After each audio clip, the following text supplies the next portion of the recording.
Shields up, Iron Breakers. Rurikhan here, coming at you with another video. Welcome back to Monster Hunter World, and Spring Blossom event is almost upon us. So before we get to today's build, I figured I would just let you guys know that I'm going to be live streaming during the Spring Blossom event, and if you guys want to come hang out, there is a link in the description to my Twitch channel where you guys can come and hang out with all the Iron Breakers while we are going through the event and doing all different kinds of events that will be available tonight.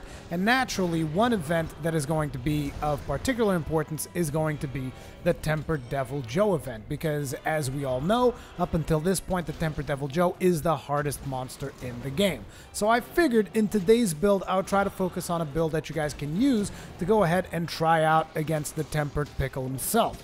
Now, the name of this build is Heartbreaker, and you guys might be wondering, Heartbreaker? Why? What's the point behind that? And the reasoning is, if you guys go to the wiki page about Iron Man, you will find that there is a suit that is codenamed Heartbreaker, and that is the artillery-focused Iron Man suit. And I figured, you know, Iron Man, just like I did the Iron Man build previously with the Vaal set pieces and stuff, that was a really tanky build. This build is also tanky, although not as tanky as the previous one, but it does bring in the artillery in the form of the Gunlance, because this is a Gunlance-based build, although you can use different weapons. I will tell you the things that I would swap around depending on the weapons that you guys want to use with this build. But yeah, it is a Gunlance build in its basis, and that's why I called it Heartbreaker.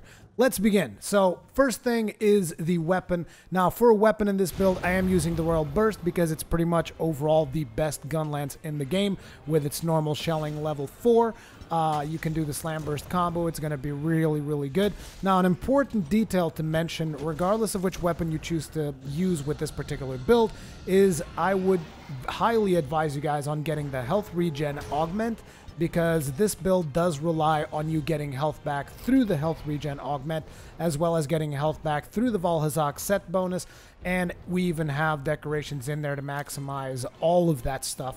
So regardless of the weapon that you use, try to use one that comes with Health Regen Augmented, okay?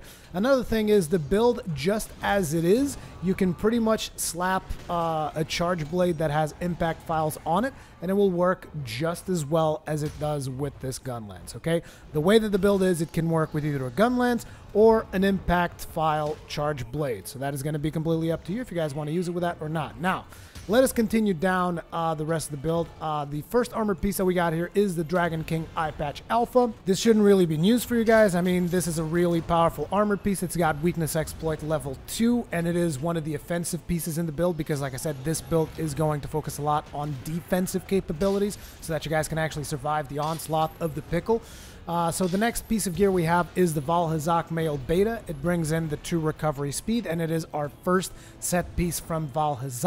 Then we got the Vaal Braces Beta. It's going to bring in peak performance. It's going to bring a little bit of offense as well, but naturally one of the main reasons why we're using it is because it has, it's another piece from the Vaal set. Then we got the Vaal Coil Beta, another bit of peak performance on there, as well as our third piece of the Vaal set, which is going to give us super recovery that essentially allows our health gauge to continue recovering even after we recover the red portion of the health gauge. Then on the legs, we got the Dodogama Greaves Beta. So this might be a piece that you guys will want to replace if you're not using a Gunlance or an impact file charge blade. You can replace these legs with something else. Like, my personal advice could potentially be Nergigante legs, because they have maximum might and they also have a level 2 slot, allowing you to customize the build a little bit more. But basically on these legs you can put whatever you want if you are not using the Gunlance or the impact file charge blade. This part brings us capacity boost, which increases our file sizes by 1 or our shells by 1. In this particular case, it's going to be the shells naturally, which is pretty damn good. And then wrapping things up, we have the Artillery Charm level 3, which is going to max out our shelling damage, because naturally we don't have that much attack boost. We don't have that much affinity. I mean, we do have a reasonable amount of affinity because we're using the Royal Burst with 15% base, plus the Dragon King Eye Patch Alpha with maximum tenderizer. So we are going to have a decent amount of affinity, but what I mean is that's not going to be all of our damage. You know, we don't have attack boost, we don't have any of the other damage dealing skills, so artillery is like the brunt of our damage. Although, you know, Royal Burst still going to deal a decent amount of damage with the wide sweep and the slam down, so it's all good. I personally use Rocksteady Mantle with this set, although I would swap this around depending on the monster that you're fighting. For the Tempered Deviljho, I would use Rocksteady Mantle, but if you're going up against, say, a Teostra or something, I would probably go for the Fireproof, and if you're going against, what's-his-face, Vaal, I would take the Immunity Mantle. So change it around, but for most other monsters, I would go with Rocksteady.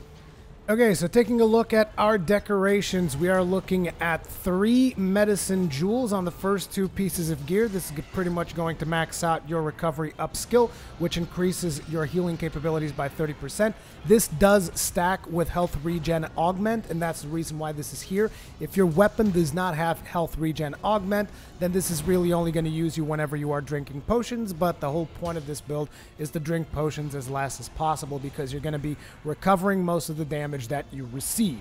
So keep that in mind.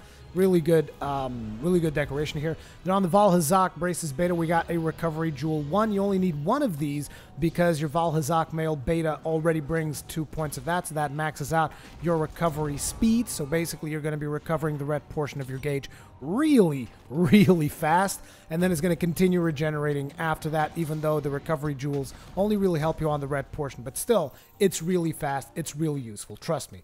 Then we got 2 Grinder Jewels. Now in here, you can actually swap these around for something else that you want. As a matter of fact, on the video that you guys are watching where I'm beating up Kushala Daora, I actually forgot that I already had Recovery Jewels on the armor, and I had 2 Recovery Jewels in here. But Grinder Jewel is going to allow you to sharpen a little bit faster because I don't actually have a sharp decoration on this set. And therefore, you're not going to be able to maintain blue sharpness for that long. So the Grinder Jewels are going to help with that. But if you are comfortable not using Grinder Jewels, then I would advise you to put in the Element Jewels for the weapon that you are using. Like in our case with the Royal Burst, we could put some Venom decorations in here. If you are using something else that has impact files and maybe fire damage, then you can put fire damage in here. If you're using an elemental weapon, just put whatever element you have in your weapon there. Then we also have 3 Vitality Jewels spread through the Vaal Male Beta and the Royal Burst itself. This is going to max out your health. Like I said, the point of this build is to be somewhat tanky. Therefore, the Vitality Jewels are going to really pump up the health levels that you got. And finally, the Tenderizer Jewel, which is going to max out our Weakness Exploit.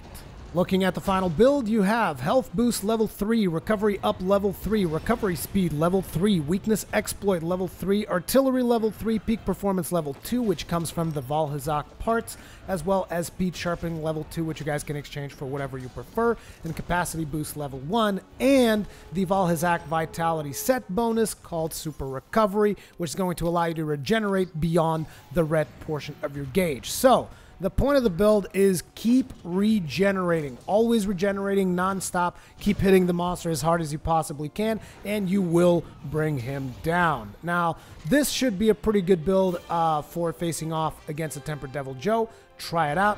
Let me know what you guys think. Just keep one thing in mind. If you're going up against a Tempered Pickle, you're going to want all of these armor pieces augmented to full, and that is going to cost you a reasonable amount of money, but hey, them's the kicks. If you want to have high defense, if you want to really outlast monsters, that's going to be the price to pay. Let me know what you guys think about it in the comment section below. Thank you very much for watching. Remember, if you're subscribed and you didn't ring the bell icon, you're probably not receiving all of my videos, so you might want to do that.